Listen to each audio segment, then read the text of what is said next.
Assalamualaikum warahmatullahi wabarakatuh. Selamat malam semuanya. Selamat datang kembali di channel kesayangan kita, Lelaki Sejati. Dan pada malam hari ini kita akan kembali membahas sebuah cerita mistis, misteri, horor yang berasal dari daerah Sumatera Barat, tanah Sumatera.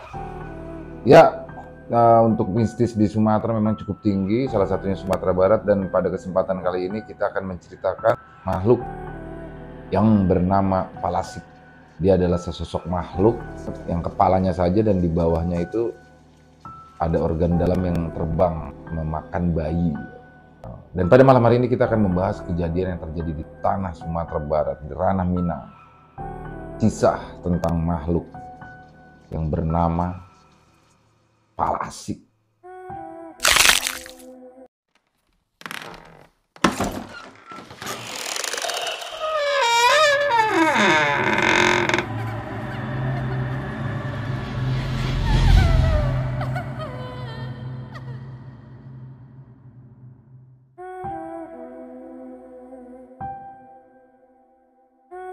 Pada awal tahun 2000-an, sebuah kampung di Tanah Minang mengalami penampakan teror sesosok makhluk berambut panjang, bermata merah, terbang berwujud kepala buntung dengan organ-organ di dalamnya yang masih basah meneteskan darah berbau anyir.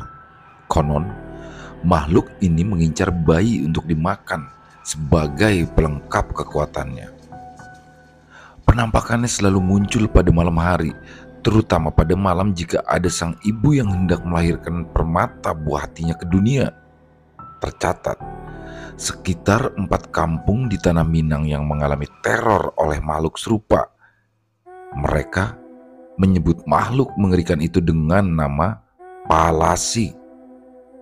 Berasal dari titisan iblis, makhluk ini tak segan untuk membunuh hingga sosoknya melegenda sampai saat ini. Cerita bermula kala di suatu kampung banyak bayi meninggal tak wajar. Dokter menyatakan tidak ada indikasi medis yang serius, namun semua kasus berujung sama, yaitu bayi lama-lama menciut seperti kurang gizi, cekungan pada ubun-ubun bayi menghilang dan tak lama meninggal. Malam itu terdengar suara nyaring tangisan bayi dari dalam salah satu rumah warga. Sudah berhari-hari, bayi itu tak henti-hentinya menangis. Khawatir dengan kejadian serupa, sang ibu pun memanggil Pak Mantri, seorang tokoh spiritual tersohor dari desa seberang. Astagfirullahaladzim. Pak Mantri mengucapnya dengan terbata. Ini penyakit ain, jelasnya. Sang ibu sontak menangis ketakutan mendekap erat sang bayi. Setelah menghabisi kampungku, rupanya dia datang kemari, ujar Pak Mantri dengan pandangan menerawang jauh. Dia siapa, Pak? Sang ibu histeris memastikan. Palasik, jawab Pak Mantri. Rahangnya mengeras seolah menahan emosi. Sang ibu pun menangis histeris. Tolong, Pak, tolong saya, Pak, tolong anak saya, Pak, tolong, melas sang ibu. Apa ibu pernah menerima tamu dari orang asing tak dikenal? Tanya Pak Mantri. Sang ibu yang bernama Ibu Wani menerawang mengingat. Dan Bu Wani pun mulai bercerita. Ya, sekitar 1 minggu lalu, di sore hari, saya baru selesai memandikan anak. Lalu ada yang datang ke rumah, wanita cantik mengenakan samping. Dia bilang sedang mencari seseorang dan karena kelelahan, dia meminta air. Masuk, Kak. Saya pun mempersilahkan dia untuk masuk. Anak pertamaku berteriak, meminta air untuk mandi. Malum saja, setiap membutuhkan air kami harus menimba dulu dari sumur. Aku yang kerepotan sedang memakaikan baju si kecil. Dan perempuan itu seketika menawarkan bantuan. Sini, Bu, biar saya bantu pakaikan baju adiknya, ujarnya. Karena anak pertamaku sudah rewel, maka aku pun menyetujui bantuan darinya. Gak apa-apa kah? Aduh, maaf merepotkan. Sebentar, saya ambil minum dulu ya untuk kakaknya dulu. Ujarku lalu memberikan minuman segelas air kemudian pergi ke sumur belakang rumah untuk menimba. Perempuan itu tampak masih muda. Saya tafsirkan usianya sekitar antara 20 sampai 30 tahunan. Sekilas perhatian saya, dia nampak lembut, juga telaten memakaikan minyak dan baju ke anak saya. Tanpa berprasangka buruk pun saya meninggalkan dia bersama bayi saya di ruang tengah. Setelah selesai memandikan anak pertama, saya mengisi terlebih dahulu semua. Ya, semua bak aku isi. Namun, belum semua wadah terisi penuh, saya pun mendengar suara anak saya menangis. Lalu saya melepaskannya kembali ke dalam rumah. Saya melihat perempuan itu sedang menatap anak saya. Saya langsung menggendong bayi saya. Tak lama, perempuan itu pun pamit pergi. Saya pamit, Bu. Terima kasih. Ucapnya datar, tapi kedua matanya menoleh tajam ke arah anak saya. Yang aneh, dia datang untuk meminta minum, tapi minum yang saya sediakan masih penuh, belum tersentuh. Dan sejak saat itu, anak saya pun menangis tak henti-henti. Nyusunya jadi kuat, tapi berat badannya terus menurun. Setiap malam selalu demam tinggi. Tolong Pak, tolong. Bu Hani pun menutup ceritanya. Maaf, coba anak ibu saya periksa dulu. Pak Mantri menyampaikan bahwa anak itu sudah terkena penyakit ain akibat palasik. Makhluk palasik memiliki kemampuan membunuh bayi hanya melalui tatapan tanpa perlu menyentuhnya. Selanjutnya sang bayi akan menciut, kemudian palasik itu akan datang menyebutnya untuk dimakan. Atas izin Allah, saya akan berusaha menghentikan dia, ujar Pak Mantri. Dan malam itu, Pak Mantri memutuskan untuk menginap di desa tersebut karena jarak dari desa asal Pak Mantri ke desa ini cukuplah jauh. Tokoh desa dan para warga juga menyambut baik Pak Mantri, mengingat dirinya berpengalaman mengusir teror palasik dari desanya, meski menurut Pak Mantri sendiri justru dia gagal. Karena faktanya palasik itu masih terus bergentayangan dan memakan korban meski tak lagi di desanya. Setiap malam, Pak Mantri siaga menjaga. Dia tidak pernah tahu kapan palasik itu akan datang menjemput. Sampai pada malam kedua dirinya menginap, malam itu cahaya bulan yang diharapkan justru tidak nampak sama sekali, membuat malam terasa lebih gelap dari semestinya, ditambah penerangan di desa tersebut masih belum merata. Di rumah Bu Hani, bayi yang semula terus menangis, kali ini Bu Hani merasa lebih lega karena bayi seketika tidak lagi menangis meski demamnya masih terbilang cukup tinggi. Suasana desa setelah maghrib memang selalu sepi dan jarak antara rumah cukup jauh ditandai dengan pohon-pohon besar. Asal mulanya merambat, entah kenapa malam itu Bu Hani merasa kantuk yang tak tertahan. Dirinya berpikir mungkin karena beberapa hari ke belakang dia kurang tidur karena harus menjaga si kecil yang terus menangis. Bu Hani memilih untuk terlelap sebentar. Pikirnya si kecil juga sudah lebih tenang dan tidak lagi menangis. Brak! Baru beberapa saat Bu Hani memejamkan mata, terdengar suara seperti benda berat jatuh menimpa atapnya. Bu Hani pun menoleh ke arah sang bayi. Dia menghela nafas karena anaknya masih tenang, tidak menangis. Tapi ada yang aneh dari anak Bu Hani. Dia melihat anaknya semakin kecil tak wajar, ya seperti menciut. Dia menyadari sejak siang anaknya tidak lagi menangis, tetapi tidak juga membuka mata. Anak itu seperti tertidur sepanjang hari. Bu Hani memegang kening anaknya, demamnya semakin tinggi, napas anak itu pun menderu cepat dan suara nafasnya berbunyi seperti mendengkur. Bu Hani semakin panik ketika melihat cekungan tajam pada ubun-ubun anaknya. Dia merasa bingung atas apa yang terjadi, peluh pun menetes deras di keningnya. Astagfirullahaladzim, apalagi ini? Bu Hani pun menangis. Nah, yang kuat ya, dia mengusap-ngusap pelan kepala anaknya. Di kamar Bu Hani hanya tidur berdua dengan sang bayi, sedangkan anak pertamanya tidur di kamar terpisah. Tetapi sepertinya dia terlelap dengan nyenyak, tak terganggu oleh suara hantaman benda berat di atap tadi. Angin berhembus kencang hingga mampu membuka jendela kayu kamar Bu Wani. Dia pun meletakkan si kecil di kasur, lalu bangun beranjak perlahan untuk menutup jendela. Ketika dia hendak menutup, tubuhnya mematung kaku begitu melihat garis lurus di hadapannya. Dari jarak nampak sosok kepala buntung berambut ikal panjang terurai menutupi pipi kiri kanan wajah makhluk itu. Sosok itu tampak mengerikan, terbang ke arahnya dengan bagian organ dalam terlapisi darah segar yang terlihat jelas. Makhluk itu semakin mendekat, kemudian secepat kilat menyergap Bu Wani melalui jendela hingga Bu Wani pingsan tak sadarkan diri. Yang terjadi berikutnya, Bu Wani tersadar oleh suara riuh warga yang mengetok pintu rumahnya, namun dirinya menangis menjerit histeris begitu menyadari sang bayi malang sudah tak ada lagi di kasur. Hanya ada bekas darah basah tercecer, satu-satunya yang tersisa di hadapan Bu Wani. Pintu pun didobrak paksa warga karena mendengar suara jeritan Bu Wani. Pak Mantri yang pertama masuk. Begitu pintu terbuka, dirinya menghela nafas berat seakan merasa bersalah karena terlambat. "Palasik sialan," umpat Pak Mantri pelan. Dan keesokan harinya para petinggi desa memasang status siaga pada seluruh kepala keluarga. Ronda malam dilakukan secara menyeluruh. Pak Mantri juga diminta untuk tetap di desa. Belum ada 1 minggu operasi siaga dilakukan, mereka kembali kecolongan di hari keempat. Salah satu ibu hamil di desa meninggal bersama sang bayi ketika hendak melahirkan karena dimakan palasik. Pak Mantri lagi-lagi kalah cepat oleh palasik tersebut.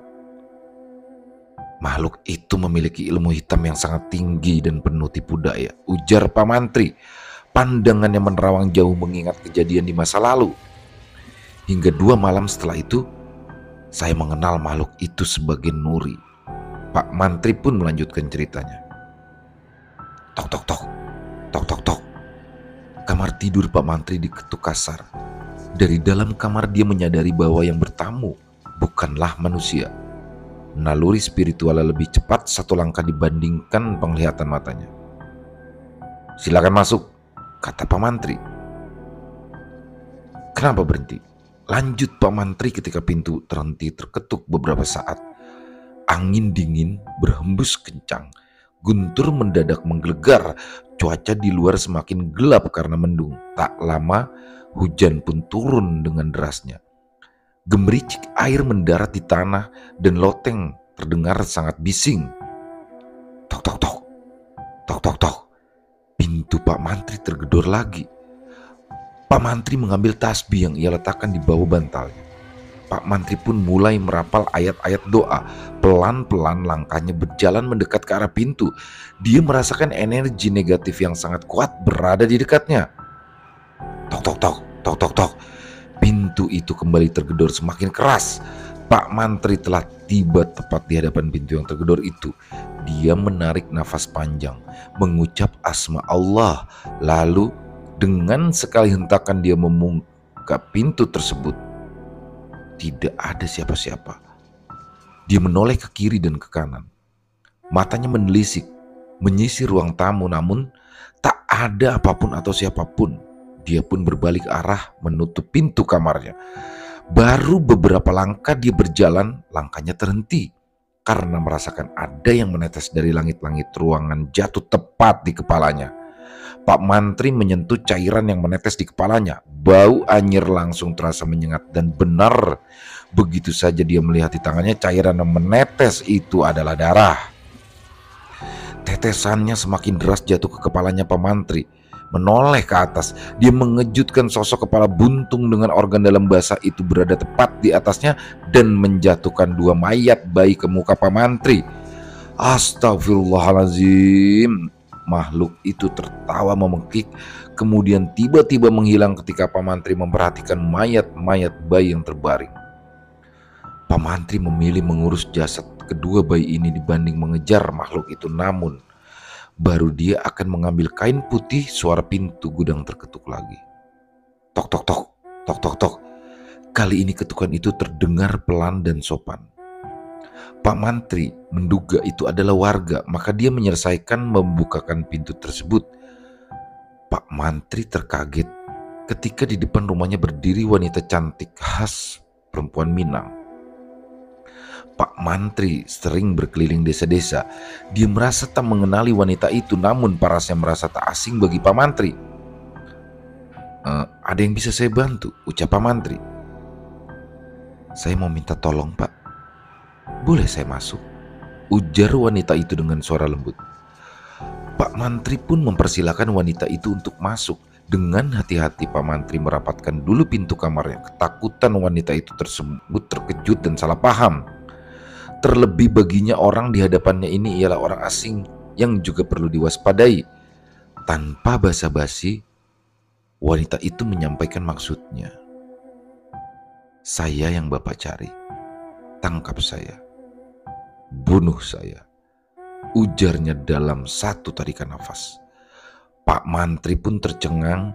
Dia nampak bingung mencerna yang baru saja diucapkan wanita itu. "Saya Palasik, Pak," lanjut wanita itu. "Bayi tadi adalah perbuatan saya." Wanita itu menunjuk ke arah kamar Pak Mantri. Wanita itu diketahui bernama Nuri. Menurut ceritanya, dia adalah turunan ke-6 Palasik. "Waktu saya tidak banyak, Pak. Tolong bantu saya untuk mati, Pak." Nuri mengutarakan maksudnya pada Pak Mantri. Dia menyatakan bahwa dirinya tidak pernah memilih untuk diantarkan seperti ini. Nuri tidak mampu mengontrol dirinya sendiri. Setiap harinya dia selalu dihantui rasa bersalah karena telah mencelakai banyak bayi dan memberikan musibah bagi setiap keluarga yang ditinggalkan. Semakin hari dia merasa iblis di dalam dirinya semakin kuat dan Nuri semakin tidak bisa mengendalikan dirinya sendiri. "Pak, tolong bunuh saya, Pak," ucapnya sekali lagi dan kali ini sambil menitikan air mata. "Saya adalah turunan ke-6. Jika tidak bisa dihentikan, iblis ini bisa membuat saya memiliki turunan ke-7 yang melahirkan Palasik selanjutnya," jelas Nuri. Satu-satunya yang diinginkan Nuri hanyalah mati. Menurutnya, kematian dirinya adalah satu-satunya jalan atau solusi untuk menghentikan teror ini. Nuri ingin kutukan Palasik ini berhenti diturunkan ke turunan selanjutnya. Dia tidak ingin ada Palasik selanjutnya yang mana itu adalah turunan darinya. Namun, Pak Mantri yang melihat air mata ketulusan dari Nuri menyanggah permintaannya. "Saya akan membantu kamu, tapi tidak dengan mati. Pasti ada jalan lain." Pak Mantri merasa tak tega. Nuri berkali-kali menegaskan bahwa jalan satu-satunya adalah dengan dia mati. Namun, Pak Mantri juga tak kalah keras untuk menolak. Saat mereka mengobrol tidak banyak, Nuri akan kembali menjadi Palasik. Dan sebelum itu terjadi, Pak Mantri mengurung Nuri di satu ruangan kosong di dalam rumahnya yang telah dia pagar gaib agar Palasik tidak dapat keluar dari ruangan itu. Malam itu, Pak Mantri bertekad untuk membantu Nuri. Dia segera mengurus mayat-mayat bayi di kamarnya lalu melapor ke desa. Namun Pak Mantri tidak melaporkan mengenai Nuri yang sudah dia tangkap dan dia tahan. Jika dilaporkan, tentu saja tidak ada warga yang setuju dengan pilihan Pak Mantri dan pasti akan langsung membunuh Nuri. Di hari-hari berikutnya, Pak Mantri mencoba mengganti makanan Nuri dengan ayam hidup hingga domba. Namun, hewan-hewan itu malah mati tanpa disentuh oleh Nuri dan Palasik tidak memakan hewan-hewan itu. Gelagat aneh Pak Mantri menganggap warga hingga suatu peristiwa membuat keberadaan Nuri diketahui warga. Hal itu membuat Pak Mantri dipaksa untuk jujur atas apa yang terjadi. "Penggal kepala saya, pisahkan dengan tubuh saya," ucap Nuri saat itu. "Terima kasih karena sudah berusaha untuk membantu saya. Bapak tidak membunuh saya. Mati adalah pilihan saya," lanjut Nuri sebagai kalimat penutup untuk yang terakhir kalinya sambil beruraikan air mata. Setelah dilemahkan dan pada waktu yang tepat telah tiba waktu eksekusi Nuri, dia yang sudah tidak berdaya dibawa ke pesisir pantai yang mana menuju ke sana harus terlebih dahulu membelah hutan rimba dengan pohon-pohon besar dan semak-semak tinggi yang merambat. Pak Mantri menyerahkan pemenggalan kepala nuri yang dilakukan oleh Pak Aan, seorang pelaku spiritual dari desa tersebut. Selain karena Pak Aan lebih berhak, alasan utama lainnya ialah karena Pak Mantri tidak tega.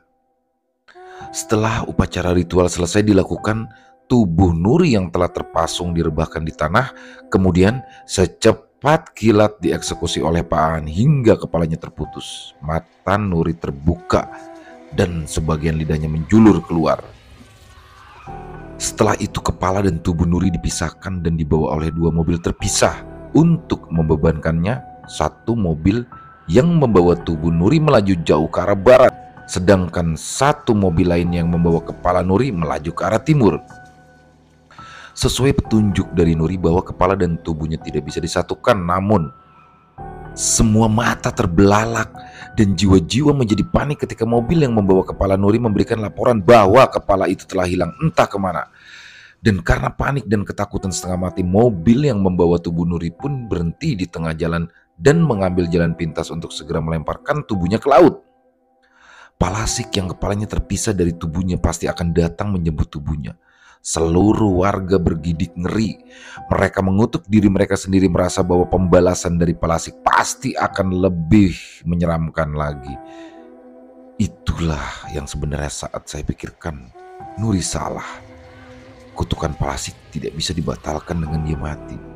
Iblis itu begitu kuat sampai perjanjian itu selesai. Turunan ketujuh. Pak Mantri pun menutup cerita. Sejak peristiwa itu Pak Mantri tidak lagi mengetahui kabar desa. Dirinya memilih untuk hijrah ke Pulau Jawa dan memulai kehidupan baru sampai saat ini. Seperti biasa, kalimat penutup dari saya: ambil yang baiknya dan buang yang buruknya dari cerita ini. Semoga teman-teman terhibur. Masih bersama Laki Sejati. Ya, itu tadi teman-teman cerita yang sudah kita bacakan. Sebagai pengingat, admin seperti biasa mengingatkan bahwasanya ambil saja yang baiknya dan buang saja yang buruknya. Sampai berjumpa di konten-konten kami selanjutnya. Jangan lupa like, comment, and subscribe apabila suka untuk berlangganan. Sampai jumpa di konten-konten kami berikutnya, masih bersama Lelaki Sejati.